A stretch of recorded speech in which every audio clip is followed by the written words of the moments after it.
Oh, baby, the CDL finally kicked off this weekend, which means we can ask the question, what separates the Call of Duty pros from the rest of us? And there was insane plays throughout the whole kickoff event and a lot that we can break down and talk about the movement, the positioning, the gun skill, and more about what truly separates the Call of Duty pros from the rest of us. Without further ado, let's get right into this video. Let's go. Alrighty, so let's start off easy here. And this is about communication, coordination, and baiting and switching to find easy kills inside of Search and Destroy. And no one does it better than the GOAT of Call of Duty, Crim6 himself. So check out this clip. Look at the communication between Neptune and Crim Top Church and how they're baiting out this kill to kill methods. Let's check it out. So you hear that rat going off. He does have a great trigger finger, even though he's kind of old. But Neptune's able to at least find the second, force it to be a 4v2 situation now.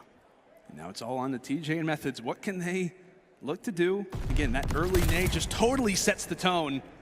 As Methods falls, it's all on to TJ. Oh man, that movement, Top Church from Neptune to bait out Methods was so good. He's playing for information. They're jumping back and forth from the window and then coordinating with Crim6 to find that kill and chow out at the same time. Such good Call of Duty. That coordination is so much harder than it looks, and that's one of the many things that separates COD pros. Let's head on to clip number 2. So the second thing here is another gun skill related small thing that pros are so good at. It's just the ability to know when to move and where to move to relocate in a gunfight. And you're gonna see that from Tish here when he sees the opportunity to relocate during this gunfight with Crim6 in the same match. Let's check it out.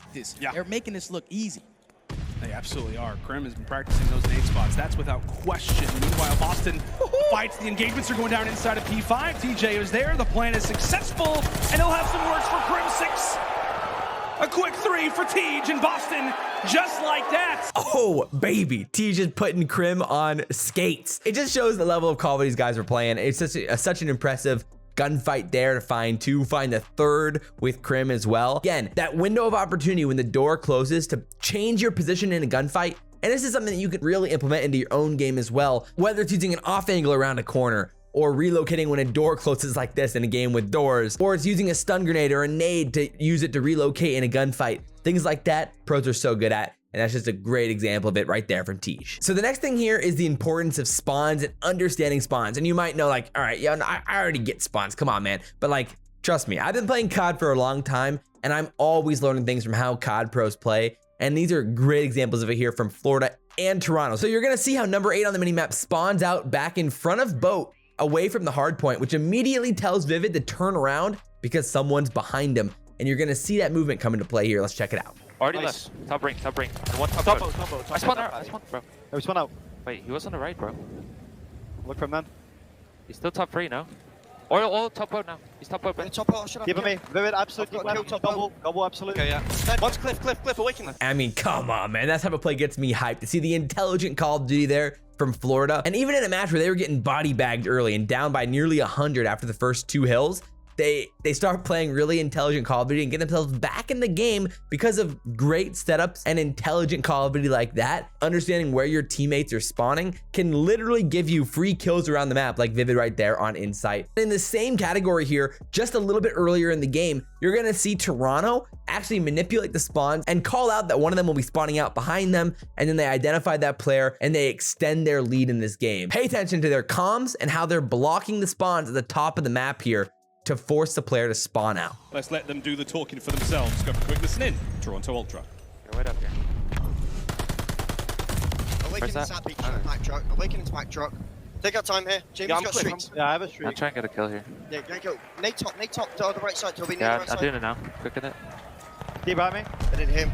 Wait, I'll hit the right fucking. Wait. Yep. I'm just blocking cliff still. It's Wait, I've got top kills. hill. Awaken, Top back hill. hill. Here, one, David in the back right. Block it. He's one I'm out. blocking this one. No, top Sky's top Behind weak, me. and then one's back left. Gonna be behind us, Ben.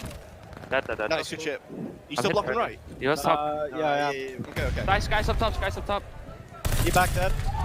Left side time on top. Left side time on Ah, top. Paddy, weak on the left side. James, left side. I'm Jump time. He's a weak. Guys, go left. Jamie, keep on left, awaken him. Again, that setup is just so good, man. Just overall, that communication, like asking if he's blocking the spawns, communicating that he is blocking the spawns, and then knowing collectively that he's gonna be spawning out. All of that's so good, and a reason why they ended up winning the kickoff tournament because they're just so coordinated as a squad and talented as individuals. All right, the next one is the importance of moving in search and destroy and relocating, and the awareness of where your enemies are going to be. Watch Pred on the minimap, getting back to play with his teammate Sib here, and it's the reason why they end up clutching an important round here against Atlanta FaZe. For them, as they will even things up at 4-4. Much like we've seen, that plant somewhat successful, does go down over at A, but it is at least lives being sacrificed in order for that objective to be placed down. Selim and Simp up, checks his corner, now at 2v2. 30 seconds left. You see Sib, he's still sitting in, watching that middle alley, watching all of bottom middle. And I'm pretty sure Pred is in a position to at least spot the bomb. Sib's able to take down Simp. Now with 20 seconds left, all on Selim in a 1v2. I don't know if he spotted Sib right to his right. But with 15 seconds left, he's gonna get taken down in the surge. I mean, dude, look at that ratty play from Pred to find the kill inside church, to slither his way out and wrap all the way back through the map to play with Sib in the middle of the map to find those kills there.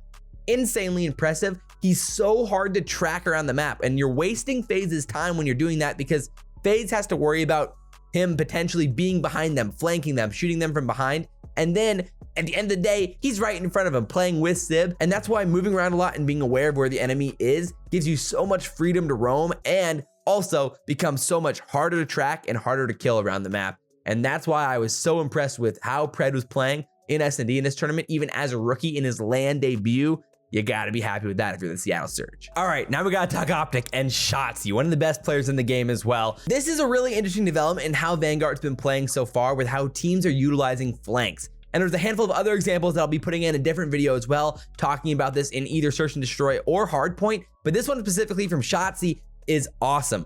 And you're gonna see the coordination that he definitely has with Optic here to have them play patiently while he hits the flank. So watch the minimap and watch the patience and clutch plays from Shotzzy in his control against LA Thieves. Let's check it out. To hold this A point at all, but there has been no progress from Optic. The spawns are not close. They're trying something different. They have a 1 life lead right now, 12 lives for Optic, remaining 11 for the LA Thieves. Shotzzy's on a big old flank. Any kills you get right now, Shotzzy should be able to eat him alive. Oh and he wins my a big God. one. Oh my word. Shotzzy now on the flank. Sees Draza. Gets an Octane.